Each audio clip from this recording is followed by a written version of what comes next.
To my YouTube channel. ఏంటి YouTube channel అని చెప్పేసి వాటర్ని చూపిస్తున్నాడు, లేక్ని చూపిస్తున్నాడు అనుకుంటున్నారా? ఏం లేదు, ఒక సర్ప్రైజ్ ఉంది మీకు. అందుకోసానికి అది చూపిస్తాను నేను. సర్ప్రైజ్ ఏంటంటే, ఇంతకుముందు మన యూట్యూబ్ ఛానల్లో చాలా వీడియోస్ పెట్టాము. కాకపోతే చాలా రోజుల తర్వాత మళ్ళీ ఇప్పుడు వీడియో పెడుతున్నాను. చాలా గ్యాప్ వచ్చింది. ఎందుకు వచ్చింది ఏంది అనేది తర్వాత డిస్కస్ చేద్దాం. కాకపోతే మన యూట్యూబ్ ఛానల్లో మీకు తెలిసినంతవరకు మనకి RS 200 ఉంది, RR 310 ఉంది, CBR 250 ఉంది. ఫస్ట్ CBR 250 ఉండే, అది సేల్ చేసాం. దాని తర్వాత RR 310 తీసుకున్నాం. దాని తర్వాత ఇంకొకటి మా అన్నయ్య వాళ్ళది RS 200 ఉండే, దాని మాడిఫికేషన్స్ వీడియోస్ పెట్టాం. సో ఇప్పుడు నేను ఇంకొక బైక్ తీసుకున్నాను. సో ఆ బైక్ ఏంటిది అనేది మీకు చూపిస్తున్నాను. ఇప్పుడు చూడండి,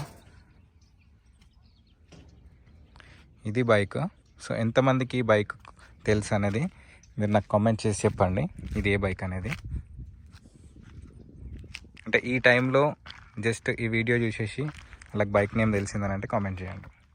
తర్వాత నేను ఎలాగ చెప్తా వీడియోలో. సో నేను వచ్చేసి బైక్ తీసుకున్నాను, వైట్ కలర్. ఇప్పుడు నేను రివీల్ చేస్తున్నా. బైక్ నేమ్ వచ్చేసి బెనెల్లీ TNT 300i. సో ఈ బైక్ అన్నమాట. ఇది డిస్కంటిన్యూ అయింది. ఎప్పటి నుంచి? 2020 నుంచి డిస్కంటిన్యూ అయింది. కానీ నేను తీసుకున్న మోడల్ వచ్చేసి 2017 మోడల్. సో నేను సెకండ్స్లో తీసుకున్నాను ఇది. నేను తీసుకున్నప్పుడు ఇది ఒక 13,000 కిలోమీటర్స్ సంథింగ్ తిరిగి ఉంది. సో ఇప్పుడు మీకు చూపిస్తాను. దీని ఓడోమీటర్ వచ్చేసి ఇట్లా ఉంటుంది అన్నమాట. స్పీడ్ మీటర్ అంటారు, ఓడోమీటర్ అంటారు. దీని కీ వచ్చేసి ఇలా ఉంటుంది. ఇదిగోండి, కనిపిస్తుందా? కీ వచ్చేసి ఇలా ఉంటుంది. ఇది ఫోల్డబుల్ కీ అన్నమాట. ఇలా ఫోల్డ్ చేసుకోవచ్చు. మళ్ళీ ఇది ప్రెస్ చేస్తే ఇలా ఓపెన్ అవుతుంది. సో ఈ కీ పెట్టేసి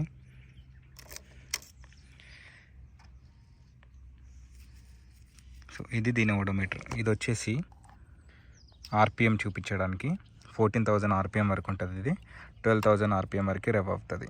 సో ఇక్కడ వచ్చేసి మనకి ఇక్కడ న్యూట్రల్, ఇంకొకటి హెడ్ లైట్స్కి సంబంధించింది, ఇంకొకటి ఆయిల్ ప్రెషర్ లైట్, ఇంకోటి ఫ్యూల్ ఇంజెక్షన్. సో ఫ్యూల్ ఇంజెక్షన్లో ప్రాబ్లం ఉన్న, ఆయిల్ ప్రెషర్ తక్కువ ఉన్న మనకు ఆ లైట్స్ గ్లో అవుతాయి. ఇది ABS మోడల్ కాదు, నాన్ ABS మోడల్. ఇంకొకటి ఏంటంటే, ఇది హెడ్ లైట్స్ హై బీమ్ వేసినప్పుడు ఆ లైట్ వస్తుంది, న్యూట్రల్ ఉన్నప్పుడు న్యూట్రల్ లైట్ వస్తుంది. అది మీకు తెలుసు. ఇక్కడ LCD డిస్ప్లేలో ఇన్ఫర్మేషన్ అయితే ఇక్కడ మీకు టెంపరేచర్ చూపిస్తుంది. అంటే ఇప్పుడు బైక్ ఎంత టెంపరేచర్లో ఉందని చూపిస్తుంది. అది కూడా మనం ఇగ్నిషన్కి ఆన్ చేసినప్పుడు మాత్రమే చూపిస్తుంది. ఇంకొకటి ఇక్కడ టైం ఉంది. ఇది వచ్చేసి ఫ్యూయల్ గేజ్. ఇది ఇప్పుడు ట్రిప్ Aలో ఉంది, ఇది ట్రిప్ B. ఇది వచ్చేసి టోటల్ ఇప్పుడు ప్రస్తుతానికైతే 16,676 కిలోమీటర్స్ ఉంది. ఇక్కడ వచ్చేసి స్పీడోమీటర్ చూపిస్తుంది. మనకి దీంట్లో 2 మోడ్స్ ఉంటాయి. ఒకటి miles per hour mode, temperature కూడా ఫారెన్హైట్లో చూపిస్తుంది. ఇంకోటి క్లిక్ చేస్తే ఇక్కడ మన కిలోమీటర్ పర్ అవర్ చూపిస్తుంది, టెంపరేచర్ ఏమో సెల్సియస్లో చూపిస్తుంది. ఇక్కడ కూడా మనకు టోటల్ మైల్స్లో చూపిస్తుంది, మైల్స్ పర్ అవర్ పెట్టినప్పుడు. అది డిఫరెన్స్ అన్నమాట ఈ మోడ్స్. ఓకేనా? ఎందుకంటే ఇది ఇటాలియన్ బైక్, ఇది ఇటాలియన్ ఫ్లాగ్ ఉంది ఇక్కడ చూడండి. సో ఇటాలియన్ బైక్స్ అన్నీ బ్యూటిఫుల్గా ఉంటాయి, ఆబ్వియస్లీ, అది నోన్ ఫ్యాక్ట్. దీంట్లో స్పెషాలిటీ ఏంటి, ఈ బైక్ ఎందుకు తీసుకున్నావు అని అంటే, ఫస్ట్ ఆఫ్ ఆల్ బెనెల్లీ, ఇది బ్రాండ్ వచ్చేసి Benelli is known for sound అన్నమాట. దీని ఎగ్జాస్ట్ సౌండ్ వేరే లెవెల్లో వస్తుంది. ఇది 2 సిలిండర్ బైక్, అంటే ఇన్లైన్ 2. మనకు జనరల్గా కవాసాకిలో 2 సిలిండర్ ఉంది, యమహాలో 2 సిలిండర్ ఉంది, కానీ అవి ప్యారలల్ ట్విన్స్. ఇది వచ్చేసి ఇన్లైన్ 2 కాబట్టి సౌండ్ డిఫరెంట్ ఉంటుంది అన్నమాట. 2 సిలిండర్ అయినా కూడా మనకి 3 సిలిండర్ 4 సిలిండర్ ఎట్లా సౌండ్ చేస్తే సేమ్ అట్లా సౌండ్ చేస్తుంది అన్నమాట ఇది. సో అందుకోసానికి సౌండ్ కోసం ఫేమస్ ఇది. స్మూత్నెస్ కూడా అంతే ఉంటుంది. ఇప్పుడు మన హోండా బైక్స్ ఎంత రిఫైన్డ్ ఉంటాయో అంత రిఫైన్డ్ ఉంటుంది, అంత స్మూత్నెస్ ఉంటుంది. ఒక 60-50 కిలోమీటర్స్ వరకు మనకి ఫుట్ పెక్స్ కూడా వైబ్రేట్ అవ్వవు, చాసిస్ వైబ్రేట్ అవ్వదు, హ్యాండిల్ వైబ్రేట్ అవ్వదు. అసలు నీకు బండి స్టార్ట్లో ఉందా ఆఫ్లో ఉందా అనేలాగా ఉంటుంది. అంత స్మూత్ ఉంటుంది, అంత రిఫైన్డ్ ఉంటుంది. మనం ఇంకా ఆబ్వియస్లీ స్పీడ్ పెరుగుతూ ఉంటే లైట్గా వైబ్రేషన్స్ అన్నిటి పెరుగుతూ ఉంటాయి. కానీ సింగిల్ సిలిండర్ బైక్ కంటే చాలా వైబ్రేషన్స్ తక్కువ ఉంటాయి, ఎక్కువనైతే అసలే ఉండవు. ఇంకొకటి ఏంటంటే స్టెబిలిటీ. ఇది చూడడానికి నేకెడ్ బైకే, చూడడానికి కాదు, ఆబ్వియస్లీ అది నేకెడ్ బైకే. కానీ దీంట్లో ఏంటనంటే, నేకెడ్ బైక్కి మనకి ఇట్లాంటి హ్యాండిల్ వస్తుంది ఎక్కువ శాతం. మనం డ్యూక్లో చూడొచ్చు, ఎక్కడైనా చూడొచ్చు. సో ఇట్లాంటి హ్యాండిల్తో మరి ఇంత స్పీడ్ వెళ్ళే బైక్ మనకి స్టేబుల్ ఉంటుందా రోడ్ పైన అంటే, ఇదైతే ఖచ్చితంగా ఉంటుంది. ఎందుకంటే దీంట్లో వన్ ఆఫ్ ద రీజన్ ఏంటంటే వెయిట్. దీని వెయిట్ వచ్చేసి నియర్లీ 200 కిలోస్ ఉంటుంది, 190+ కిలోస్ ఉంటుంది. నియర్ టు 200 అనుకుందాం. సో 200 అని మనం ఫిక్స్ అవుతాం. ఇంకొకటి వచ్చేసి బ్రాడ్ టైర్స్. దీని టైర్స్ చూడండి, 160 సెక్షన్ టైర్. ఇది మీకు కనిపిస్తుందా ఇక్కడ, 160 సెక్షన్ టైర్, 160/60 R17 టైర్ వచ్చేసి రేడియల్ టైర్. దీని just after all rear tyre cost 25,000 ఉంటుంది. ఫ్రంట్ టైర్ కాస్ట్ వచ్చేసి 15,000 వరకు ఉంటుంది. ఫ్రంట్ టైర్ వచ్చేసి మనకి రోడ్ టెక్. ఇది 120/70 R17 టైర్ అన్నమాట. ఇది మెడ్జిల్లా రోడ్ టెక్ టైర్, ఓకేనా. అది కూడా రేడియల్ టైర్, చాలా గ్రిప్ ఉంటుంది. మీకు ఇన్లైన్ 2 అంటే ఇక్కడ చూడండి, ఇక్కడ మనకి 2 సైలెన్సర్స్ వచ్చాయి. 2 సైలెన్సర్స్ వచ్చేసి ఇక్కడ సింగిల్ సైలెన్సర్ అయిపోయి, ఆ సింగిల్ సైలెన్సర్ నుంచి మనకు బెండ్ పైప్ వేసుకున్నాం. బెండ్ పైప్ వేసి ఏసీ ప్రాజెక్ట్ ఎగ్జాస్ట్ వేసుకున్నాం. ఎందుకంటే నాకు ఏసీ ప్రాజెక్ట్ అంటే చాలా ఇష్టం, ఎగ్జాస్ట్ ఆ సౌండ్ నాకు బాగా నచ్చుతుంది. సో అది. ఇంకొకటి దీని సస్పెన్షన్ ఏంటంటే సైడ్ మౌంట్ వస్తుంది, ఇట్లా సైడ్కి వస్తుంది. మనం జనరల్గా మోనో సస్పెన్షన్ అనేది మనకు సెంటర్లో వస్తుంది కదా అన్ని బైక్స్కి, దీనికి సైడ్కి వస్తుంది సస్పెన్షన్కి, ఓకేనా. ఇంకొకటి ఏంటంటే ఇది రేడియేటర్. సో దీని రేడియేటర్ కొంచెం పెద్దగా ఉంటుంది. ఆబ్వియస్లీ సీసీ ఎక్కువ కాబట్టి 300 సీసీ కాబట్టి, ఇది యాక్చువల్గా 302 సీసీ కాబట్టి మనకి ఇది ఎక్కువ ఉంటుంది, రేడియేటర్ పెద్దగా ఉంటుంది. హై బీమ్ లో బీమ్ లైట్స్ ఉంటాయి, అన్ని ఆల్ ఎల్ఈడి ఇండికేటర్స్ వస్తాయి మనకి. నెంబర్ ప్లేట్ వచ్చేసి ముందు ఉంటుంది. మన నెంబర్ ప్లేట్ కూడా ఫ్యాన్సీ నెంబర్ ప్లేట్. ఎవరైనా ముస్లిమ్స్ వాళ్ళు ఉంటే వాళ్ళకి తెలిసే ఉంటుంది 786 అంటే. కాకపోతే నేను ముస్లిం కాదు, సో ఆబ్వియస్లీ నేను అక్కడ ఓమన్ పెట్టించాను. సో క్యాస్ట్ ఏదైనా, కులం ఏదైనా, దేవుడు ఏదైనా అంత ఒకటే కాబట్టి ఆబ్వియస్లీ నో ప్రాబ్లం. బట్ వాళ్ళకి నచ్చుతుంది 786 నెంబర్, ఎందుకంటే వాళ్ళ దేవునికి సంబంధించింది కాబట్టి ఆబ్వియస్లీ నచ్చుతుంది. ఇంకొకటి దీనికి యాక్సలరేషన్ కూడా 2 వైర్స్ ఉంటాయి యాక్సలరేషన్కి.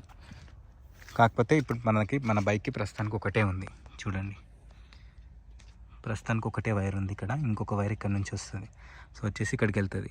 సో నేను ఇంకొక వైర్ ఇది ఉంది కదా, ఇది జిప్ టై వేసి పెట్టాను. ఒక వైర్ ఉన్నా నడుస్తుంది, 2 వైర్స్ ఉన్నా నడుస్తుంది. కాకపోతే 2 వైర్స్ ఉంటే ఏంటంటే ఇంకొంచెం కంఫర్టబుల్, స్మూత్ ఉంటుంది అంతే. సో మనకు నడుస్తుంది కదా అని చెప్పేసి అది. మన చైన్ స్ప్రాకెట్ కూడా ఆల్మోస్ట్ అయిపోయింది, ఇది కూడా చేంజ్ చేసుకోవాలి. చైన్ స్ప్రాకెట్ వచ్చేసి దీన్ని షోరూమ్ది అయితే 14K ఉంటుంది. మనకు బయట రోల్ ఆన్వి కూడా దొరుకుతాయి, అవి 7K 6K వరకు దొరుకుతాయి మనకి. బ్రాస్వి అట్లాంటివి ఉంటాయి, అదొకటి. ఇంకొకటి ఇది కూలెంట్ రిజర్వాయర్ ట్యాంక్. సో దీంట్లో కూలెంట్ మనకి ఎప్పటికీ ఫిల్ చేసుకుంటూ ఉండాలి. అంటే ఇక్కడ లెవెల్ ఉంటుంది మనకి, ఇది లో, ఇది హై. మనం ఎక్కువ లాంగ్ ఎప్పుడైనా 1000, 2000, 3000 కిలోమీటర్స్ రైడ్ చేసిన తర్వాత చూసుకుంటాం. ఎవ్రీ 1000కి చూసుకుంటే ఇంకా బెటరు. చూసుకున్నప్పుడు మనకి అది కూలెంట్ తక్కువ ఉందా ఎట్లుంది అనేది చూసుకొని దాన్ని బట్టి లో కంటే తక్కువ ఉండద్దు, లో ఉండద్దు. లో వరకు ఉంటే ఆన్ ద స్పాట్ మనం హై వరకు ఫిల్ చేసుకోవాలి, అక్కడ నుంచి ఫిల్ చేసుకోవచ్చు. మ్యాక్సిమం షోరూమ్ వాళ్ళు అయితే మోటోలు యూజ్ చేస్తారు, క్యాస్ట్రాల్ కూడా వాడచ్చు. మనం క్యాస్ట్రాల్ ఆల్రెడీ ప్రీమిక్స్డ్ వాడితే బెటరు. ఇంకొకటి కూడా దీనికి ఆయిల్ ఫిల్టర్ ఎక్కడ ఉంటుంది అంటే ఇక్కడ ఉంటుంది చూడండి. మీకు ఆయిల్ ఫిల్టర్ కనిపిస్తుంది, ఆల్మోస్ట్ చిన్న కార్లకి ఉన్నట్టే ఉంటుంది ఆయిల్ ఫిల్టర్. సో ఇది ఆయిల్ ఫిల్టర్ అన్నమాట. ఇవన్నీ కూలెంట్ పైప్స్, ఓకేనా. దీనికి సెకండ్ స్టాండ్ ఉండదు, ఇది సైడ్ స్టాండ్. దీనికి 6 గేర్స్ ఉంటాయి, 6 గేర్లు ఉంటాయి. ఇక్కడ మనకు వచ్చేసి 300 బ్యాడ్జింగ్ వస్తుంది. ఇక్కడ బెనెల్లీ లోగో వస్తుంది. ఇక్కడ టోర్నాడో TNT అని ఉంటుంది. ఇది వచ్చేసి నేను కొట్టించాను రేడియం తోటి. ఏంటిది, ఎయిర్ గాజం మెషిన్ అనేది మీకు అర్థమయ్యే ఉంటుంది, ఎయిర్ గాజం మెషిన్ అంటే ఏంటో. ఇంకొకటి ఇక్కడ మనకి ట్యాంక్ ప్యాడ్ గీతలు పడకుండా అది. ఇంకా స్ప్లిట్ సీట్ అయితే కాదు, ఇది ఫ్యామిలీకి కూడా కంఫర్టబుల్ ఉంటుంది. ఒకవేళ పెళ్ళైన వాళ్ళు తీసుకున్నా కూడా స్మూత్గా, ఆబ్వియస్లీ స్ప్లిట్ సీట్ కాదు కాబట్టి వెనక కూర్చునే వాళ్ళకి లేడీస్కి కూడా ఈజీ కంఫర్టబులే ఉంటుంది. ఇంకా దీంట్లో ఉన్న ఒక హెడ్ లైట్ తప్పితే అన్నీ ఎల్ఈడీనే, అన్నీ ఎల్ఈడి ఇండికేటర్స్, ఎల్ఈడి డిస్ప్లే అంతా మొత్తం ఎల్ఈడి ఉంటుంది. ఇక్కడ మనకు ఫ్రంట్ సస్పెన్షన్ వచ్చేసి అప్ సైడ్ డౌన్ సస్పెన్షన్ ఉంటుంది, యూఎస్డి ఫోక్స్ ఉంటాయి. సో నేను ఇక్కడ ఏంటంటే ఇక్కడ మీకు బ్లాక్ కలర్లో కనిపిస్తున్నాయి కదా యూఎస్డి ఫోక్స్కి. మనకి ఇంకా మన సైడ్ ఏరియా ఎట్లా ఉంటుంది, మొత్తం మట్టి, డస్ట్. ఒకవేళ వర్షం పడినా కూడా మనం టైర్లు తిరుగుతూ ఉంటే ఆ మట్టి అనేది వచ్చేసి ఆ సస్పెన్షన్కి తాగటం, ఆయిల్ సీల్స్ పోవటం అట్లా ఉంటాయి. కాబట్టి నేను దానికి ఏం చేశాను అంటే, మన ల్యాప్టాప్ పౌచ్ ఉంటుంది కదా, మనకు ల్యాప్టాప్ స్లీవ్ లాగా పౌచ్ ఉంటుంది, ఆ పౌచ్ని కట్ చేసి ఇక్కడ వెస్క్రో టేప్స్ అని ఉంటాయి ఇట్లా మన బ్యాగ్స్కి వచ్చేటివి చిన్నప్పుడు. సో అట్లాంటివి నేను దానికి కుట్టించి దానికి చుట్టాను అన్నమాట. ఒకవేళ డస్ట్ వచ్చినా కూడా ఫస్ట్ అక్కడికే క్లియర్ అవుతుంది, ఆయిల్ సీల్ దాకా మనకి డస్ట్ కానీ మట్టి కానీ పోనివ్వదు. సో అట్లా నేను సెట్ చేసుకున్నాను, నేనే తయారు చేసుకున్నాను. ఇంకొకటి వచ్చేసి దీనికి ఎక్స్ట్రా ఇక్కడ మొబైల్ హోల్డర్ పెట్టించాను, మనకి నావిగేషన్కి యూజ్ అవ్వడానికి. మొబైల్ హోల్డర్ పెట్టించాను. సో దీంట్లో వచ్చేసి ఏంటంటే స్పెషాలిటీ ఫాస్ట్లో ఉంటుంది. ఇంకా స్క్రూ ఫిట్ చేయడాలు అట్లా ఇట్లా ఉండదు. ఇట్లా పెట్టేసి ఇక్కడ నొక్కితే అదే పట్టేసుకుంటుంది. మళ్ళీ ఇక్కడ 2 ఉన్నాయి కదా హ్యాండిల్, దీన్ని నొక్కితే ఇది ఓపెన్ అయిపోతుంది. సో ఇదన్నమాట. ఇది వచ్చేసి బెనెల్లి 300i ఫస్ట్ వ్లాగ్. ఇది బెనెల్లి తీసుకున్న తర్వాత.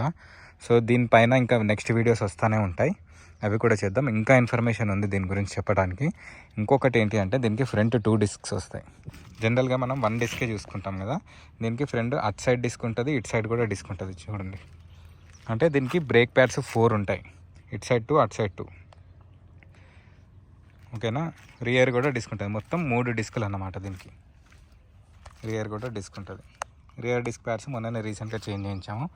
So rear disc pad price వచ్చేసి కూడా 800 ప్లస్ ఉంటుంది, 900 బిలో ఉంటుంది. ఫ్రంట్ డిస్క్ ప్యాడ్స్ ఎక్కువ కాస్ట్ ఉంటాయి, కొంచెం నియర్లీ 3000 అట్లా ఉంటాయి. సో ఇది ఫ్రంట్ అండ్ రియర్ డిస్క్. ఇంకా ఏమైనా మిస్ అవుతున్నావా? ఇంకా అంతే. అండ్ ఇక్కడ మనకి అడ్జస్టబుల్ లివర్ ఉంటుంది. ఇక్కడ మనకి నెంబర్స్ ఉన్నాయి చూడండి, 1 2 3 4 అని. సో ఇది పైకి అనేసి మనం 2 పెడితే ఇది ఇంకొంచెం దగ్గరికి వస్తుంది. సో 4 పెట్టామనుకోండి, 4 పెడితే ఇంకా ఇంత దగ్గరికి వస్తుంది ఇది. సో ఎవరికైతే ఫింగర్స్ చిన్నగా ఉంటాయో సో వాళ్ళు 4లో పెట్టుకుంటారు. నాకు అంత అవసరం లేదు కాబట్టి నేను 1లోనే పెట్టుకుంటున్నాను. 1లో పెట్టుకున్నాను నేను. ఇంకొకటి ఇప్పుడు మీకు ఇక్కడ వచ్చేసి హ్యాండిల్కి ఇక్కడ పాస్, ఇది పార్కింగ్ లైట్స్ చిన్ బెల్ట్ ఇస్తాడు. ఇది హై బీమ్, లో బీమ్, ఇది ఇండికేటర్స్, ఇది హారన్, ఇది head light on off switch, ఇది సెల్ఫ్, ఇది ఇగ్నిషన్. ఓకేనా. ఇప్పుడు దీని సౌండ్ విందాం. స్టార్ట్ చేసి సౌండ్ వినిపిస్తాను నీకు. ఈ బండికి కొన్ని రూల్స్ ఉంటాయి. ఫస్ట్ ఆఫ్ ఆల్ అంటే బండికి అని కాదు, ఏ బండికైనా అవే రూల్స్. కాకపోతే చిన్న బండ్లకు కాదు, అంటే రేడియేటర్ ఉన్న ఏ బైక్ అయినా ఇవే రూల్స్ ఆల్మోస్ట్ ఫాలో అవ్వాల్సింది. అవి ఏంటి అని అంటే, బైక్ని స్టార్ట్ చేసిన వెంటనే రెవ్ చేయొద్దు. చేస్తే ఫస్ట్ ఆఫ్ ఆల్ ఆయిల్ అంతా లూబ్రికేట్ అవ్వాలి, ఇంజన్ కొంచెం వామ్ అవ్వాలి. దాని తర్వాత రెవ్ చేస్తే ఇంజన్కి పెద్ద ఫరక్ పడదు, అంత లూబ్రికేట్ అయి ఉంటుంది, అది రన్నింగ్ టెంపరేచర్కి వచ్చి ఉంటుంది కాబట్టి. సో నేను జనరల్గా చేసేదంటే ఎప్పుడు బైక్ తీసినా కూడా స్టార్టింగ్ పెట్టేసి ఒక 50 to 55 degrees సెల్సియస్ వచ్చేదాకా నేను బండి తీయను, రెవ్ కూడా చేయను. అట్లనే వామప్ అవుతుంది.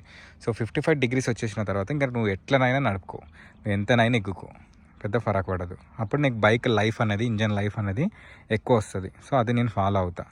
సో ఇప్పుడు నేను ఇక్కడ ఇగ్నిషన్ ఆన్ చేశాను. ఫ్యూల్ ఇంజెక్షన్ సౌండ్ చూడొచ్చు మీరు ట్యాంక్లో. ఫ్యూల్ ఇంజెక్షన్ అయిపోయిన తర్వాత అన్ని సౌండ్స్ అయిపోయాక 66 degrees ఉంది. అంటే నేను ఇప్పుడే వచ్చాను కాబట్టి అట్లా ఉంది. సో ఇప్పుడు నేను స్టార్ట్ చేస్తున్నాను. న్యూట్రల్లోనే ఉంది చూసుకోండి. సో స్టార్ట్ చేస్తున్నాను.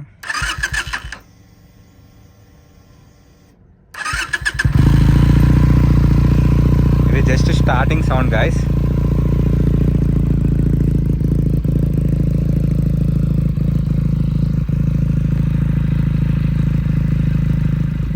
ఇది జస్ట్ స్టార్టింగ్ సౌండే, ఐడియల్ సౌండ్.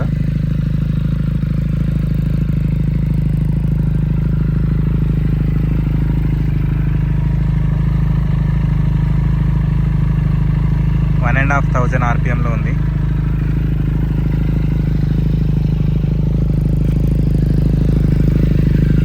మీకు సౌండ్ ఎట్లా వస్తుందో నాకు తెలీదు, కానీ ఇదైతే ఐడియల్ సౌండ్. దగ్గర పెట్టి చూపిస్తా, దూరం పెట్టి కూడా చూపిస్తా.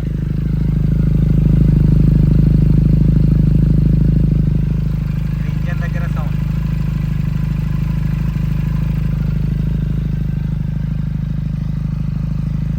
ఇది కొంచెం ఫార్ వెళ్ళినప్పుడు సౌండ్.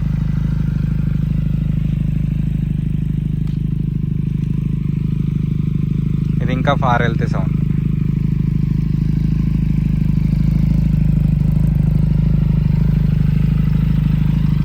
ఆపోజిట్ సైడ్లో సౌండ్. ఓకేనా. ఇప్పుడు కొంచెం రేవ్ చేద్దాం.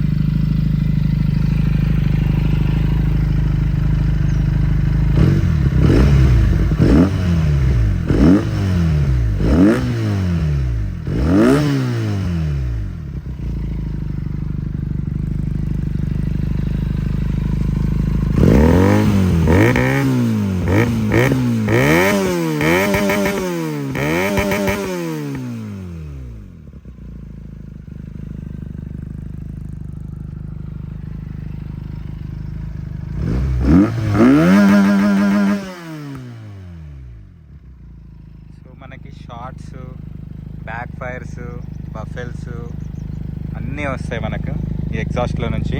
నైట్ అయితే ఫ్లేమ్స్ కూడా కనిపిస్తాయి. సో అది ఇది బైక్. సో నెక్స్ట్ వీడియోలో మనం రియాక్షన్. కెమెరా కూడా తీసుకున్నాను నేను, కాకపోతే చిన్న కెమెరా తీసుకున్నాను, అంత స్టెబిలిటీ లేదు. గో కెమెరా తీసుకున్నాను నేను. సో అదేంటంటే నేను బ్లాగ్ చేసినా కూడా దానిలో స్టెబిలిటీ రావట్లేదు. సో నేను ఈ బ్లాగ్స్ పెట్టిన తర్వాత మీరు సబ్స్క్రైబ్ చేసుకొని నాకు ఎంకరేజ్ చేసి వీడియోస్ అన్ని లైక్ చేసి షేర్ చేసి మనకి వ్యూస్ ఎక్కువ వచ్చి మనకి పేమెంట్ వచ్చిందని అనుకో, నేను దాంతో పెద్ద కెమెరా తీసుకుంటా. లేదు అట్లా కాదు, నేను స్పాన్సర్ చేయగలుగుతాను, ఎవరైనా స్పాన్సర్ చేసే వాళ్ళు ఉంటే నా డీటెయిల్స్ ఇస్తాను, లేకపోతే కింద కామెంట్లో పెట్టేస్తే నేను వాళ్ళకి పింగ్ చేస్తాను. ఎవరైనా స్పాన్సర్ చేసే వాళ్ళు ఉంటే కెమెరా స్పాన్సర్ చేసినా, లేకపోతే కెమెరాకి మనీ స్పాన్సర్ చేసినా, లేకపోతే ఆర్డర్ పెట్టినా, ఎట్లా పెట్టినా పర్లేదు. కానీ మన కెమెరా వస్తే ఇంకా మంచిగా వీడియోస్ తీసుకోవచ్చు. మంచిగా మీరు ఎంకరేజ్ చేసిన వాళ్ళు అవుతారు, నాకు కూడా యూజ్ అవుతుంది ఛానల్ గ్రోత్కి, మంచి వీడియోస్ పెట్టడానికి కూడా వస్తుంది. సో అది ఇప్పుడైతే ఇక్కడ వరకు వ్లాగ్ని ఎండ్ చేస్తున్నాను. సో నెక్స్ట్ వ్లాగ్ వచ్చేసి మనకి రియాక్షన్ వీడియో కానీ ఇంకేదైనా కానీ ఉంటుంది, బైక్ మీద ఉంటుంది వీడియో. ఓకేనా? Bye guys, take care. Please do subscribe, like, share and